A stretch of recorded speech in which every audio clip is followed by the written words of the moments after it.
Alright guys and girls, this is a long play review for ThunderCats. Ho! The Lost Eye of Thundera on the AMSTRAD CPC, released by Elite Systems in 1987. And oh boy, I have put this one off for a long time, and you'll see why in a bit. Also, confession time, as a kid I liked ThunderCats, but I wasn't a super fan. I can barely remember any of it these days. So don't expect me to remember details about characters, vehicles, plots, or anything else from the cartoon, which was insanely popular in the 1980s. But I was a kid that was into Mask and Ghostbusters and not much else. Hopefully though, this will be a nice nostalgic walk down memory lane for a lot of you.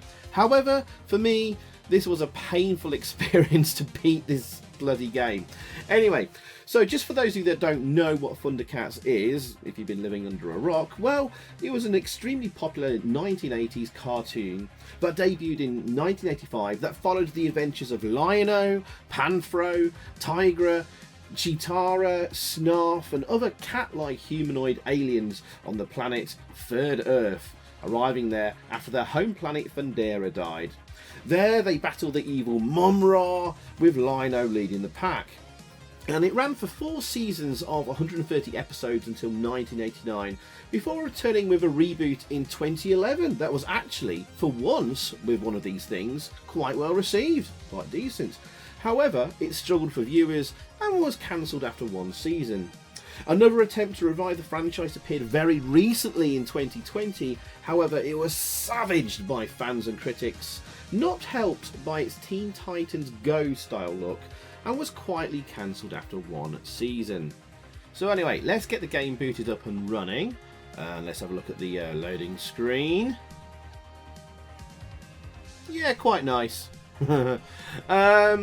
So we're gonna listen to the music in full on the title screen. It's actually a pretty good tune once it gets going, quite memorable, but it's not the ThunderCats theme, bizarrely, and we'll talk more on that in a little bit. But if you want to jump straight to the game and the long play footage, we'll jump straight to the 7:45 mark on the video. But whilst we're on the title screen here, I'm going to give you the story of this game from the manual. And I'll read it out verbatim. And here we go. During a raid by the wicked Mole Men, agents of the evil Mumm-Ra enter the Cat's lair, kidnapped several members of the ThunderCats team and stole the Eye of Thundera, the magical jewel which holds the mystical power of the Sword of Omens. Lion-O was out on a mission when the raid took place, but vows that, as the eye was given into his safekeeping, he must go to the castle Plunder, rescue his teammates and retrieve the eye. Can Lion-O battle his way past Mumm-Ra's henchmen in the forests and underground caverns and return the power to the Sword of Omens and glory to the ThunderCats' name? There you go. Sounds interesting, but really it's just like move from left to right and get to the end of the level as quick as you can, hacking, slashing and zapping along the way. But here we are actually playing the 128k disc version of the game, which interestingly and perhaps surprisingly Elite produced. I can't think of another game they've done where there's a separate 128k version, so that's cool. But really all you get is some additional graphics at the title screen, intermissions, in-game at the top, high score table, game over screen and screens for the ending. So that is nice and does make things a little bit more interesting, especially because they look like they're digitised graphics, which you'll see in a little bit. Also, this 128k version has 14 levels for my sins, but I believe the 64k version has less with 11 levels. And I think I wish I'd done the 64k version now. Anyway, so it's worth noting now, and this is probably the most interesting thing about this game and project, that when Elite got the rights to the license of ThunderCats, it left them little time to get a game done in time for the Christmas market of 1987. So first they contacted Paralize Software, which I believe consisted of Ian Upton and David Perry. Yes, the David Perry, the man behind Savage, Tranter, Turtle, Smash TV, that later went on to fame and fortune with Earthworm Jim, Aladdin, MDK and many, many more. However, at the time, I believe both were relatively unknown and unproven. So I guess Elite, worrying whether they'd get a decent game in time, decided to also start developing their own ThunderCats game in-house internally. As it turned out though, neither project was going to meet the deadline, so Steve Wilcox of Elite bought a near-complete game called Samurai Dawn from Gargoyle Games, or rather FTL Faster Than Light as they became known at the time. The game was reskinned, and this is the one that became the ThunderCats game we know and are playing today. What of the other versions? Well, the in-house developed one at Elite, it's believed, became Bombjack 2. Many have speculated on this, most notably Larry Bundy Jr. on his excellent video on this very subject. The clue is in the Commodore 64 version, which, for its music, actually has the bloody ThunderCats theme song, which ironically is missing here. Let's not forget, lastly, about the Paradise Software ThunderCats project. This, we do know, was eventually turned into Beyond the Ice Palace, which I've already done a long play review of on my channel, which initially Elite pitched to Capcom as a sequel to Ghosts and Goblins, which they'd released a year or two earlier on the home computers as a conversion. However, that was rejected because Capcom were already working on their own sequel, which of course was Ghouls and Ghosts. However, look closely at the sprite in Beyond the Ice Palace, and the similarities with Lino are kind of there. So there you are. Right, we're coming to the end of the music here. Music is done by David Whittaker, but I believe converted Rob Hubbard's original tune on the Commodore 64. To be honest, I actually think it sounds better on the AY chip than the SID in this instance. It's a decent tune, but I have no idea why they couldn't use the actual bloody brilliant ThunderCats theme from the show. I'm going to guess licensing issues. Anyway, there's no music in game, which is a shame and would have helped a lot, but the sound effects, as you'll hear, are decent. Oh yes, and Mumra the Ever-Living holds the Eye of Thundera. Dare you search for it? Well, I dare. And off we go. And as you can see, it's a side-scrolling, horizontally scrolling, hack and slash affair with a bit of platforming, jumping, and all that kind of stuff. There's some things to hit in trees that will reveal power-ups. Later in the game, there'll be like mushrooms that appear out the ground or skulls that you can crack open. Oh, that power-up there with the L on it is an extra bonus life. And my god, you're going to need them. The game already starts you with 7 lives. And you can hold up to a maximum of 9 lives. And there's the end of the level. So you may be thinking, well, that was quite short and easy. It's really not. Trust me on this. I could die repeatedly on level 1, and there's 14 blooming levels to go, and certainly several of them are definitely far harder than others. This is going to look like it's fairly easy, potentially, because it's a long play, and, you know, I want to beat the game and beat it as best as possible. So I'm just going to confess right here and right now that I've done this level by level in terms of the recording. I don't think I've beaten levels consistently back to back without losing a life. So on this long play, we are doing this without losing a life. But to save my sanity, I've done it level by level. So let's just get that out of the way and be honest with each other. Because this game is just so frustratingly annoying and hard and difficult for a multitude of reasons, which is kind of like now going to be hard to explain doing a run where well, I'm beating the game without losing a life or whatever. So it's definitely possible. You just need to be absolutely superhuman or have so much time spare to dedicate to this game to make it worthwhile. Anyway, I'll come back to that in a second. On this level, this is a slight deviation from the first and other levels where you have to rescue one of your ThunderCats, and you only have 1 life to do so. If you die, you fail this kind of like bonus mission, but you don't lose a life for doing so. I think it's also potentially gets a time limit, but the clock is going up rather than down. So that's a little bit odd. I think it just affects how much score you get at the end. So if I die here, you don't rescue your ThunderCat, but it doesn't matter. You can still beat the game without rescuing them on these like bonus levels. I think there's 3 of them dotted throughout the game. maybe 4. My memory's failing me. So the trick really is to take it relatively slow. And when you have something to jump over, wait, kill the bad guy that has spawned in front of you. As soon as you've killed him, then jump. Because the enemies just spawn constantly and are running really fast at you, or even flying very fast at you. As you'll see at this level, we've now got flying orbs of doom, whatever the hell they are. I don't remember them from ThunderCats, the show. And you don't have much time to react. And that's the problem. Now, on this level, level 4, look at this. We've got a new thing gets introduced. The, I don't know what this is. Hover bike? I don't know. I don't remember this from the TV show.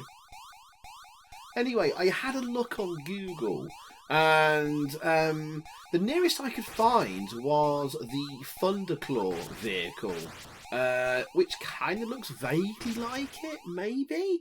I don't know. I don't know enough about ThunderCats to say, to be honest. But this is a horrible level. This is probably one of the hardest levels in the game, just because how fast you move and how fast enemies come at you. You can actually find a bit of a sweet spot in certain parts of this level. Just keep your hovercraft at a straight horizontal line and just keep blasting away, and you might get through. Here, not so much, because the flying objects either come really high, really low, or in the middle. So you have to adjust and account for that, like I just had to do there. Also, there is actually a glitch and a way to get through this entire level really, really easily. A little cheat, I suppose, if you want to call it that. And if you stay to the end of the video, I will show you some footage of how you can find the glitch to exploit that. So yeah, stick around at the end. Actually, this bit here, you can see I'm just a little bit off the bottom floor there, and you just keep going straight, and you'll hit the lower ones, the middle ones, with your laser blast, and the balls that come at the top fly over the top of your head. And pretty much here, you can just stick to the very, very bottom, just move a little bit up, and just keep moving to the end of the level. Oh, just ran out of time there. If you saw at the top there, very quick, briefly, Mumra appeared in the top window, if you want to call it that. Mumra doesn't actually then appear, and what it means is suddenly there's objects flying at you a lot faster that will kill you instantly. Usually it's flying skulls or something like that, but hey, we got there about a second later anyway, so before they could spawn. As you can see there as well, I've got to mention you can choose your path, which of these 4 levels to do in whatever order you want. I don't remember like the Garden of Elementals and all that kind of stuff. Again, if that was a thing in the ThunderCats cartoon, let me know in the comments below. But after these 4 levels, there's no choosing paths. I mean, you've still got well, we've got 14 levels. This is level 9. We've done 2 of those levels, so you got about three or four more levels after this where you can't choose the path anyway. Oh, sorry, no, we're on level 5, idiot. So level 7. So you got another 7 levels after this that just play straight. So it's kind of like a half-baked idea that you can choose your path and route through the game, or which order of levels you want to do. Because then after these 4 levels, fire, earth, water, and whatever the other one was, you can't choose your path. Not that it really makes much of a difference anyway, but it just kind of sums up this game. I feel like it was kind of rushed out. It's rather half-baked and half-finished, I feel. And I think the coders knew that this game was too hard, because it gives you 7 lives to start with, and it's fairly easy to get bonus lives in each of the levels. There's often like probably maybe 1 to 2 to 3 bonus lives you can obtain per level if you destroy the skulls that pop out the ground, or the mushrooms, or the things in the trees, or whatever. So I think they've just done that to sort of balance it out a bit. A cheap, quick way of trying to solve the problem of a game that's far too awkward and difficult. But again, I try not to blame the actual coders, because more often than not, problems in games are created by the publisher and the publisher's demands, the timescales and stuff like that. Obviously, this was rushed out in time for Christmas 1987, and you see Elite were definitely panicking about it, with 3 different versions of ThunderCats being bloody developed. Who knows how far in Gargoyle or FTL were with their Samurai Dawn game. Whether it's half finished, nearly finished, or whatever. Obviously they've made significant progress on it, but maybe they're only given like a week or 2 to reskin it as ThunderCats, and then it was rushed out. So I try not to blame the coders too much. I quite happily blame the publisher, because at the end of the day, the buck stops there with them. It's up to them whether they want to put out a shoddy product or not, or give it more time. Then again, you can understand game publishers wanting to hit specific key dates and stuff, like the all-important Christmas period, where the vast majority of games get sold. It does make you wonder why a lot of them didn't start their projects a lot earlier in the year. Then again, it sounds like Elite got the license of ThunderCats fairly late in 1987 anyway, so it is what it is. And it's a frustrating, overly difficult game that's just not that much fun. Which again, probably isn't the fault of the coders, because there's actually some solid coding going on here. As you can see, it plays smoothly, everything moves quite nicely. We've got parallax scrolling on the go. It's well presented, I suppose. Yeah, you can definitely tell there's some skilled programming in here. Look, I mean, the animation is fantastic. I mean, they developed this kind of Running Man animation for several of their games previously. And we'll come on to that in a second, because we're fighting Mumra on level 7. And Mumra just stands there. He doesn't look very impressive, actually, to be honest. And he fires out those things, so you have to sort of get in very close to him, hold down the fire button, swing away at him, and when his fireballs, or whatever the hell they were, get close to you as they loop around you and come back to you like a boomerang, quickly switch direction and get rid of them, and so forth, and carry on. I think Mumra appears twice or 3 times in this level. And that's the last we'll see of Mumra. And then we've got another, like, 7 levels to go after this. Or 6. Yeah, 7, sorry. 14. There's Mumra again. The ever-living.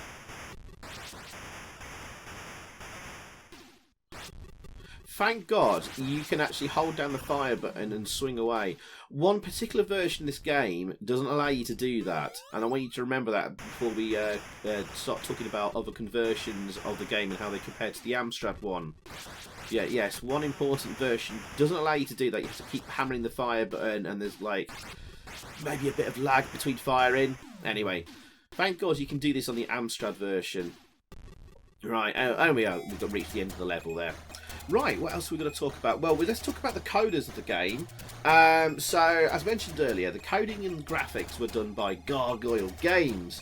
And I believe that would be Greg Follis and Roy Carter. Oh, we've got to rescue Panthro here. Remember, if you die, you don't lose a life, but you don't get the bonus of rescuing him, so this level doesn't matter too much. Anyway, so we believe the coders were Greg Follis and Roy Carter, given they're credited for the other games from Gargoyle and FTL, Faster Than Light. Indeed, if you've seen their other games, such as Turner Nog, which had a memorable and well-animated moving character, seeing Lion-O move in this game will be very familiar. The same with Thundera and Marsport by them. They're also known for doing Heavy on the Magic and Sweevo's World. What's interesting about Turner Nog and Thundera and Marsport, I don't remember them moving very, very quickly at all. I remember them sort of in a slow-paced, almost walking pace of the characters, whereas ThunderCats shifts really quickly. So credit to them for updating their code base for their sprite animation and moving and scrolling and stuff. So yeah, that's all right. And as mentioned earlier as well, the music is caused by the brilliant David Whittaker, and I believe he is converting Rob Hubbard's original tune for the Commodore 64 version, which sounds exactly the same.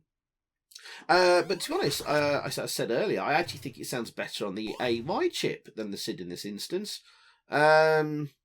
And as already mentioned as well, I have no idea why they didn't do the ThunderCats music. Probably licensing. Maybe that was a separate license that needed time to get sorted out compared to the licensing of the rights to the characters and the name. And just Elite didn't have time because of the Christmas deadline. Anyway, that's just pure speculation. But I think they've done a decent job here. I think with a bit more time and tweaking and playtesting, issues with the difficulty could have been resolved and frustration. I mean, the platforming... these platforming sections are horrible. Slightly too close to the edge of the platform, you go sliding off. And if you turn around, if you're standing still and you want to turn around, the character doesn't just sort of turn around on the spot. He turns and moves. So if you've got a really tiny platform, you can often find yourself needing to turn around and kill an enemy that's coming from behind you, and then just immediately falling off the platform. It's like little frustrating things like that really niggle. Not being able to sort of swing your sword faster or shoot faster with the laser, that's annoying. You can pretty much only shoot one laser blast at a time, and there's a little bit of a delay before you can shoot again. There is a fun game in here somewhere, but it hasn't been fully realised and developed. It is, of course, though, a specky port. There's no getting around that. But there's actually a decent amount of colour on the screen, despite it being constrained to mode 1 and 4 colours. If you look carefully and count them, there's actually 8 colours there, thanks to clever screen and raster splits.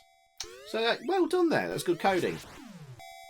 Now, of course, you guys know by now that I prefer my AMSTRAD graphics in mode 0, chunky pixels, 16 colours and all that. But here, I actually quite like the mode 1 graphics. I think they've done very well here, especially the running man animation and all that. And the digitised graphics as well are a nice touch. They're a little bit rough, but they're not unwelcome. I think they actually make a nice little difference there, which you can see at the top of the screen there in the level. And of course, digitised pictures of the characters in the intermission screens and all that. So yeah, good stuff. Where are we now? Level 10. Okay, so we've got a few more levels to go. Let's talk about the other ports and versions of the game. And this appeared on 4 other systems. And we'll start with the ZX Spectrum. And of course, as mentioned, the Amstrad version is of course a port of the Specky one. But the Specky has a very slightly higher frame rate, although it's barely noticeable. It was really hard to tell. I had to run both versions side by side just to sort of, oh yeah, there is a slight improvement on the Specky, but it was so hard to tell, it was negligible. With the CPC version compared to the Specky version, it looks like potentially the actual screen size in width, or horizontally, is compacted with the addition of the ThunderCats logo, sword and Elite logo there you see on the right hand side. But I did a side-by-side comparison, and actually they look about the same. So I'm not sure quite what's going on there. Maybe the game screen is slightly smaller on the Amstrad, both horizontally and vertically.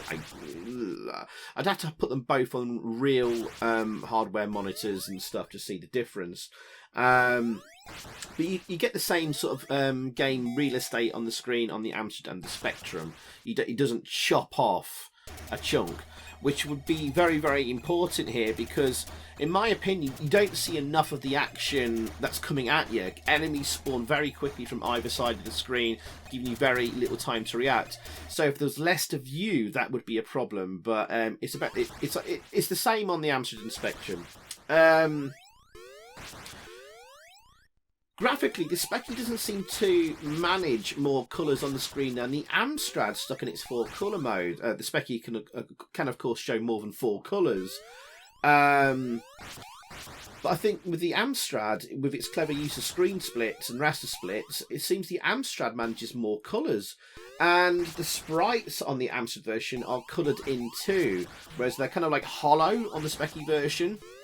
So I'd say graphically the CPC wins here for once when it comes to a Specky port. So whether the Amstrad or the Spectrum version is better than each other, well, it's whether you prefer slightly nicer graphics or a negligible difference in the frame rate and how big the game looks on your screen. It's up to you. There's really not much in it. So we'll move on to the Commodore 64. It has a much smoother moving screen and sprites over both the Specky and Amstrad versions. That's for sure. Moves liquid smooth, probably about 50 frames per second. You can also chuck your sword and fire your laser faster, which is a big win in my book. So from that, you'd think the C64 would now be the best 8-bit version. But enemies, unfortunately, come at you faster and spawn far more quickly, almost constantly, meaning it's even tougher and more frustrating, so loses big marks there. Gah! And it's also missing all like the kind of cutscene graphics and stuff, if you care about that or not. So, I don't know if I can say the Commodore 64 version is the best one. They've all got their pluses and faults, really, and they all sort of equal each other out in a way. So let's move on to the 16-bit machines. Unusually for the time, because it was just like 1986-7. Not many companies were producing... not many of the big companies producing Atari ST and Amiga software, but especially in a big license. But Elite Software did. They took the what would be perceived as a risk back then and did it with the ThunderCats license. And on the Atari ST, I have to say this is definitely my preferred version of the game. Of course, it's going to look nicer than the 8-bit versions. And it uses the same music and sound effects as the Amstrad and Specky versions, but it plays at a slightly slower pace, which actually makes the game more manageable, more playable, and slightly more fun. So, I don't normally praise a game for being as slower than the others, as long as it's, well, in this case, it moves very smooth and all that. It's just a slower pace. So, it's more fun. So if you have to play a version of ThunderCats, the Atari ST version is the one. And then we move over to the Amiga, and unfortunately it's a really bad Atari ST port. I don't think even the music sounds better on the Amiga version. Oh god, we're going to rescue Willy Kit. No sniggering at the back with the name Willy Kit. Anyway, but yeah, even the Amiga music doesn't sound better than the ST one, in my opinion. But worst of all on the Amiga version, it's a lot slower and laggy than the ST version. That's criminal, given the hardware available. And it's really noticeable, and it's the definition of a shoddy port, given the hardware available. It's baffling how it never made it to something like the NES, though, for the American market, where the cartoon was like super popular. But apparently there was a NES release planned, but it never materialised, sadly. Ooh, and here we are on the final level, actually, boys and girls. We finally made it.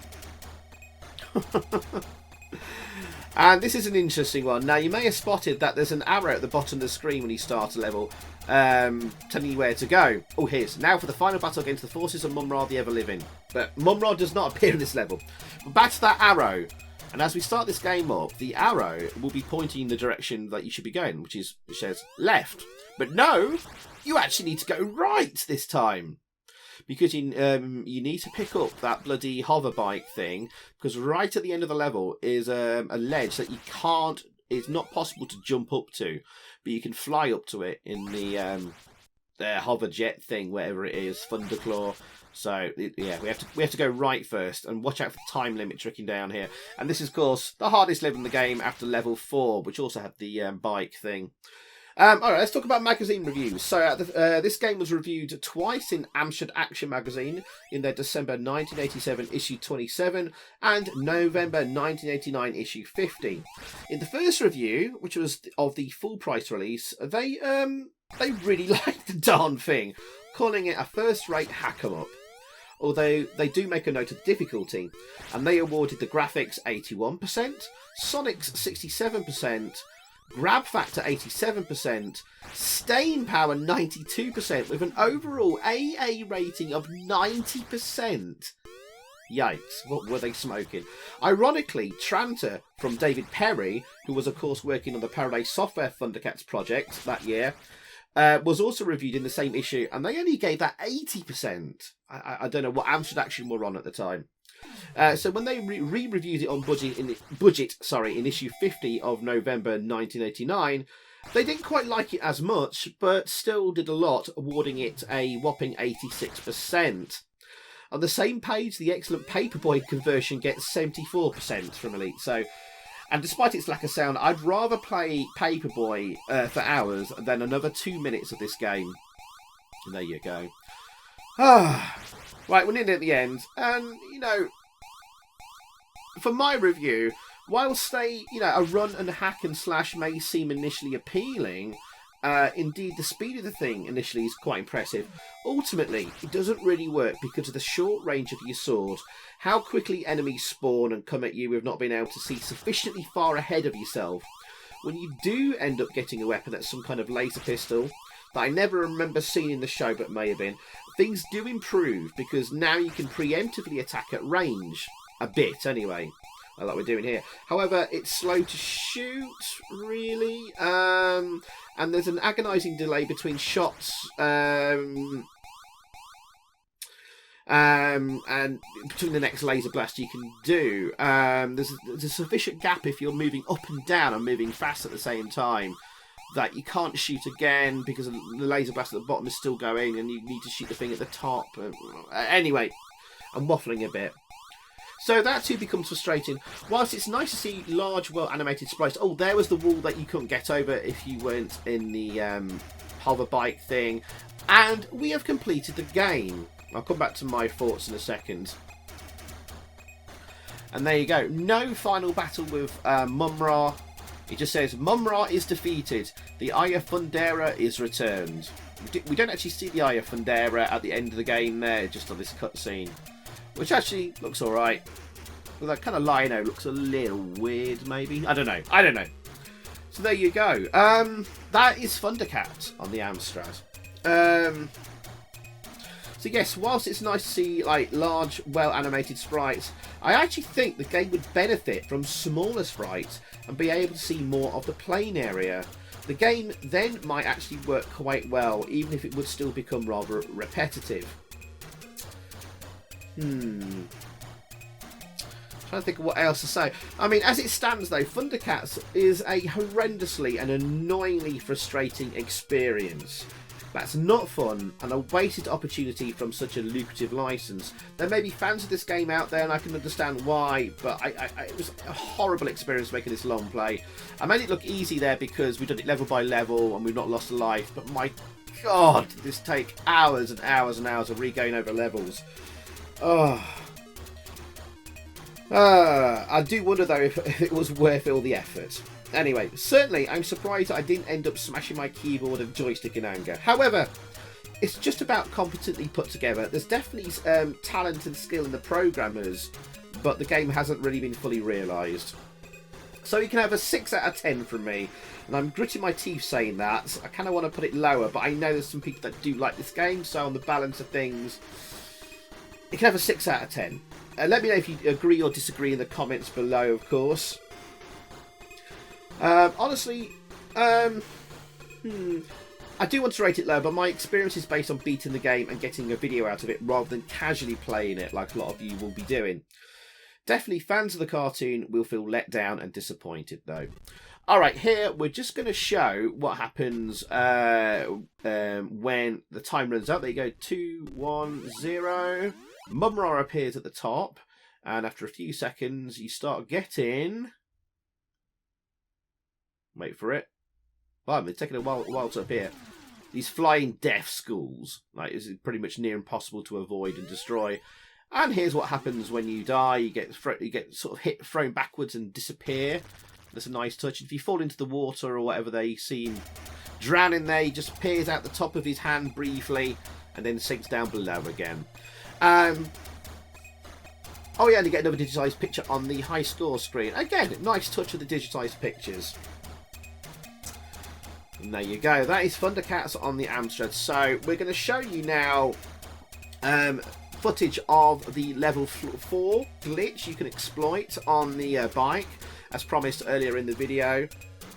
Now you might end up losing a life because you have to backtrack a little bit, but when you get to the bike, jump in it and then go back and go about here. Well, I died anyway. And then around about this point, go up into the top of the screen there, and then just push right. Do not push down or anything like that. You might suddenly pop up at the bottom of the plane there and then instantly die. But you can just hold right here and go all the way to the end of the level. And there you go.